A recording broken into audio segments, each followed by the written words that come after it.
the barbecues? Yeah. Yeah, what's going on? You have a problem? No, it's on. I just want to make sure that I always get freaked out with fire. I already told you.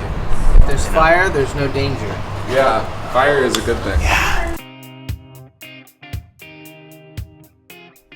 Seattle is one of the world's most progressive cities. It's known lately as the home of Amazon, one of our generation's most iconic companies, but has always been recognized as a hub of experimentation and innovation. You know you've arrived in Seattle by the plastic badges around everyone's necks, or the geodesic domes that look like they're straight out of a science fiction film. But Seattle is also where you bump into the first ever sushi chef in the United States, where you ride on a one-of-a-kind monorail, or take in world-class art.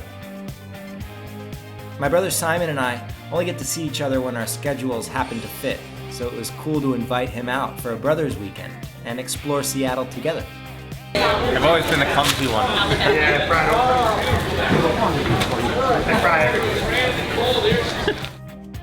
We wanted to learn what was the secret behind Seattle pushing that envelope forward and staying ahead of the curve culturally. But as we'd come to find out, not all the people betting on Seattle's progressive spirit are guaranteed a place in its future. The term vacation rental can mean a lot of things. But at the very core, it's a movement unlocking a whole new way to travel. For years, I've immersed myself in the community of people leading this movement. And I'd like to share with you their stories as we rediscover hospitality on a whole new level. My name's Matt Landau, and this is A Sense of Place. We booked 315 nights the first year, Yeah. What year was that? 2008. Yeah. What was your reaction at the end of the year?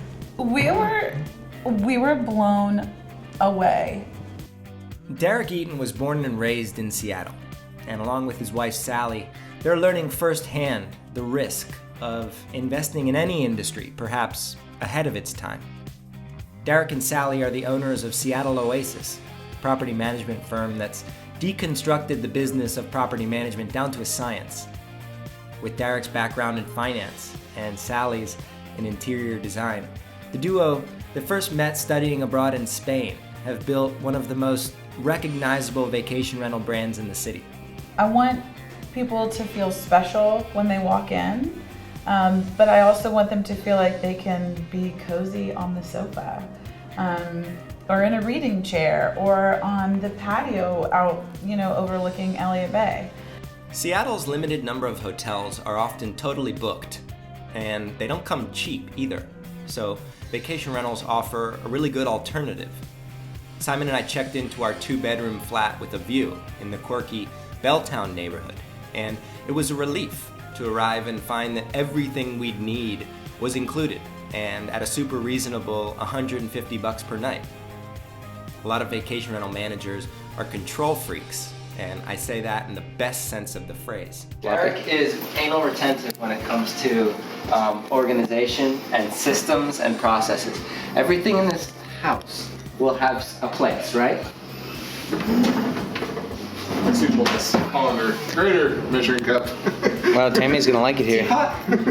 Well, that just stays on the Filter needed?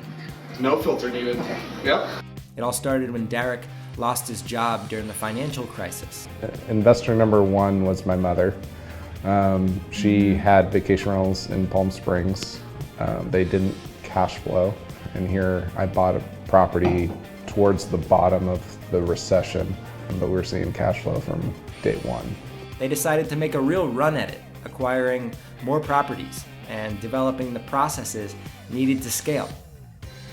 More than just good business, Darik and Sally really cherish how the vacation rental industry affords them time to spend with their 2 sons and time to do the stuff that they really enjoy.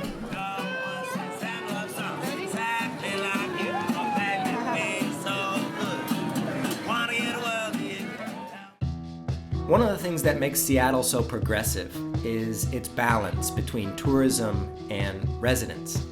Its thoughtful residents have managed to build and preserve that really unique balance of things that visitors and locals like to do for separate but equal reasons. A happy spot between form and function that seems to use the power of hospitality to propel itself forward in a sustainable way. This kind of magic doesn't happen accidentally. Pike's Market is an example of all the work that goes into this kind of thing. Pike's serves as both the city's most iconic tourism hotspot and a real working place where locals stop in for everything from arugula to donuts.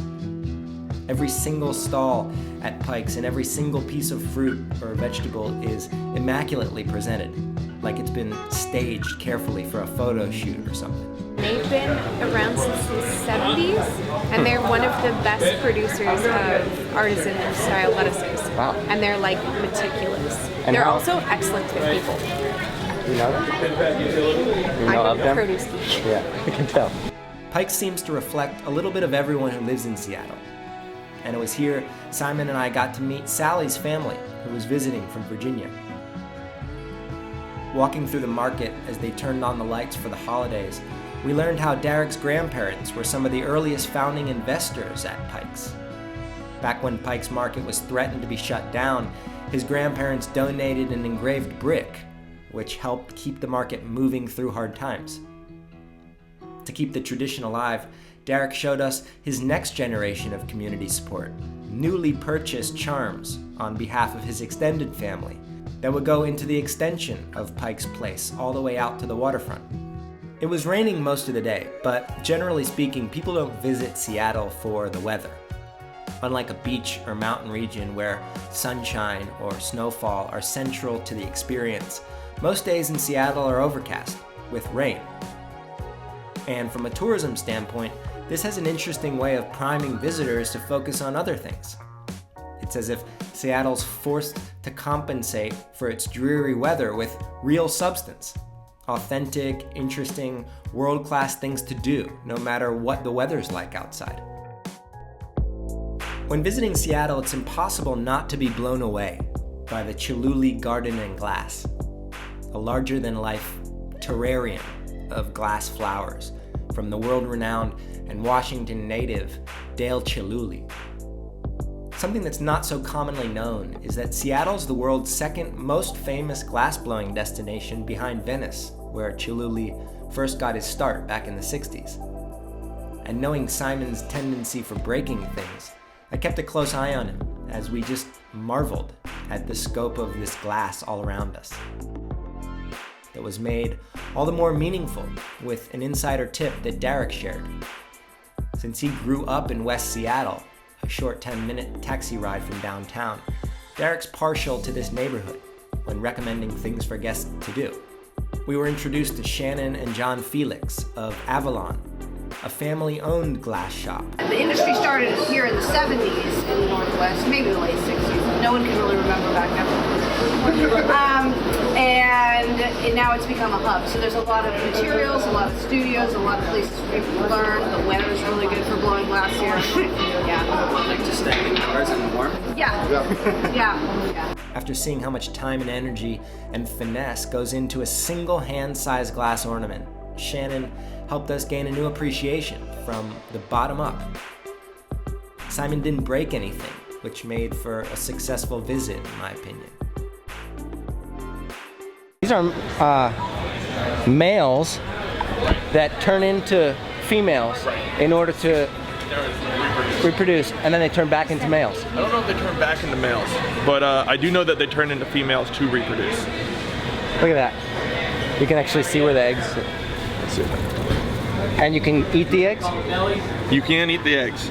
Wow. They have a big burst of shrimp flavor. Nice, very nice and sweet. Yeah, it's just beautiful. Hey, you want a little piece, or you take them right now from right from if you like. Ain't gonna hurt you. Ain't gonna hurt anything. It's like a cult. Let him eat first. Oh, it's like the tobiko they put on California rolls. But I asked you if you can eat these, and you said Sure, you can. But I've never seen people eat them that way. My brother and I like to gauge cities by their food, and Seattle's food scene is on a totally different level than most. It's one of those places where you can pretty much pop into any restaurant and expect to have a great meal served by a smiling person. Like this tiny hole-in-the-wall dim sum restaurant recommended by an employee of Seattle Oasis, located in the International District, which is a mix of medicinal clinics, sketchy massage parlors, and, as we'd find out, world-class dim sum. Like my first internet date. Your first internet date? Well, this is my 3 partners. This is Simon, my brother. Nice to meet you. We met up there with another Inner Circle member, Mark Norton, and we snacked on turnip cakes and mustard greens while discussing the virtues of customer service and managing one's own vacation rental from afar. That day for dinner, Darik recommended we eat at another special restaurant managed by the husband of one of his employees. Nermals is the story of 2 lifelong friends, Oliver and Nermal, who were hustling with a side catering business back in high school in India when they proclaimed boldly that they'd like to own a restaurant together one day. What, not plain naan? Plain naan, yeah. No butter because I'm very allergic to butter.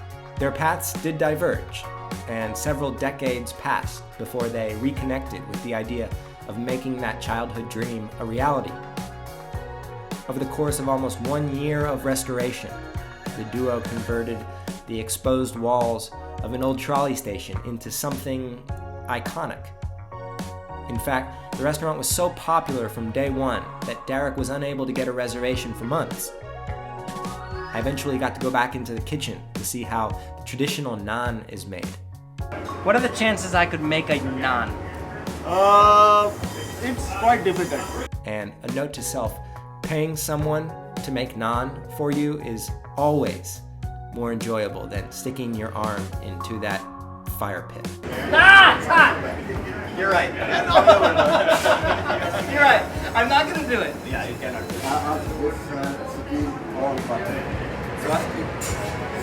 Yeah, that's hot. A Sense of Place is all about meeting new destinations through the dynamic world of vacation rentals. And a visit to Seattle wouldn't be complete without addressing the elephant in the room, and that's regulation. Seattle's City Council took a stance against short-term rentals back in 2016, deeming the sector responsible for the city's housing shortages. While misguided in the sense that the vacation rental industry actually only represents approximately 1% of all housing on the entire market, not enough to have a real impact, the legal struggle that companies like Seattle Oasis face is very real. With the livelihood of his business on the line, Darik, along with another industry leader, Michelle Aquavella, they organized the SSTRA, the Seattle Short-Term Rental Alliance. Easily identified by their neon green shirts, the SSTRA forged a unified voice for independent owners and managers, and they began attending City Hall hearings. It was powerful to hear the stories of so many independent vacation rental professionals who found great purpose in this movement. And while the final decision about short-term rentals in Seattle is still up in the air, at least the supporters of a fair and legal solution can rest at night knowing that they did everything in their power. I strongly encourage you to either stick with the bill as it is or expand it so that all existing legally tax-paying units get to continue. You've heard from multiple people today that have invested their retirement, everything. This business is not something that it just stops at 8 to 5. It's a non-stop business. It's a hospitality business. We are pouring our hearts and our souls and our lives into this business. And to have just one day with the stroke of a pen, that to be ripped from us, that's something to not take lightly. So please consider grandfathering all existing businesses before you sign this bill. Thank you very much.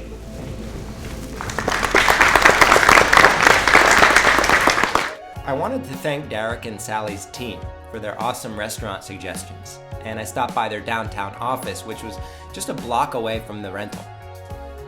Because Sally also needs a space to play around with her designs, the office is like ground zero for vacation rental innovation.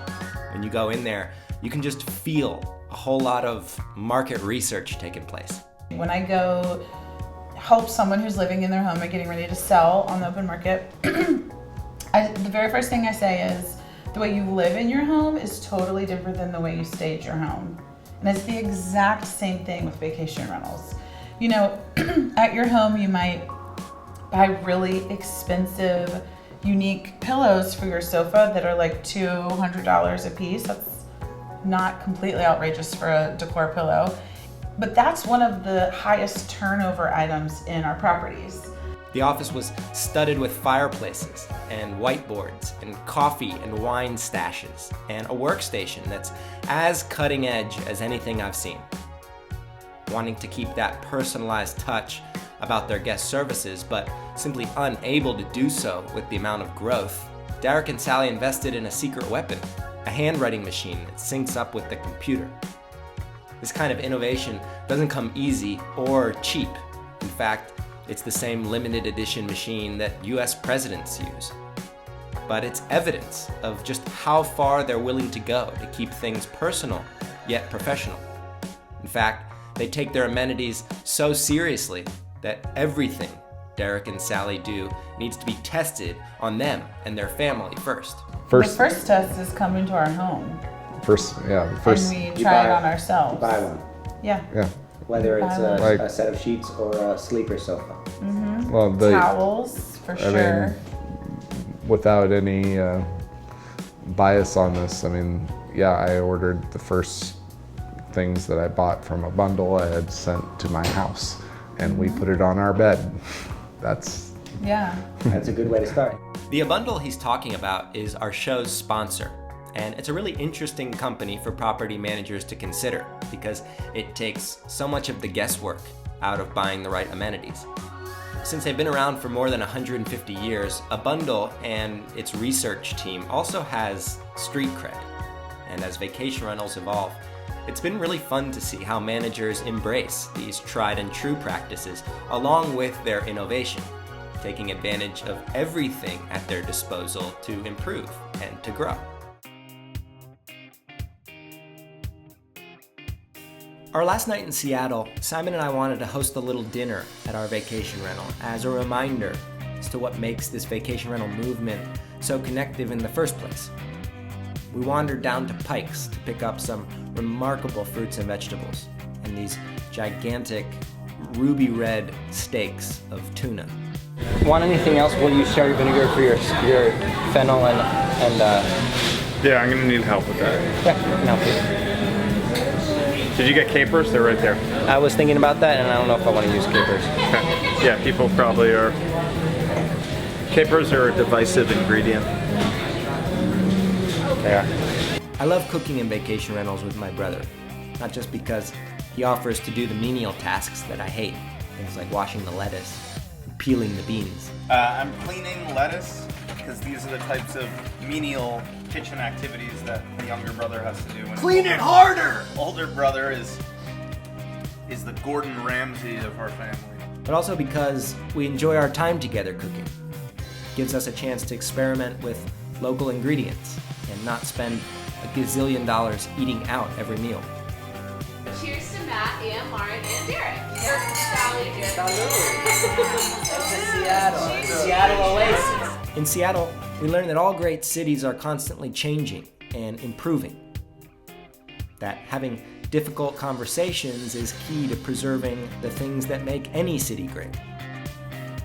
Through Darik and Sally, we discover that for visitors, the things that make any city great can be heightened with the choice of the right vacation rental business. And that's what's kind of confounding about Seattle. This incredibly progressive place that wants to outlaw maybe the world's most progressive travel trend. But maybe that's the point. With the same swiftness that vacation rentals have entered so many people's lives in Seattle, exists this equally daunting threat that it could all be taken away, just like that. Maybe this threat forces the very kind of innovative thinking that people and the places we call home need in order to adapt and to thrive in the end.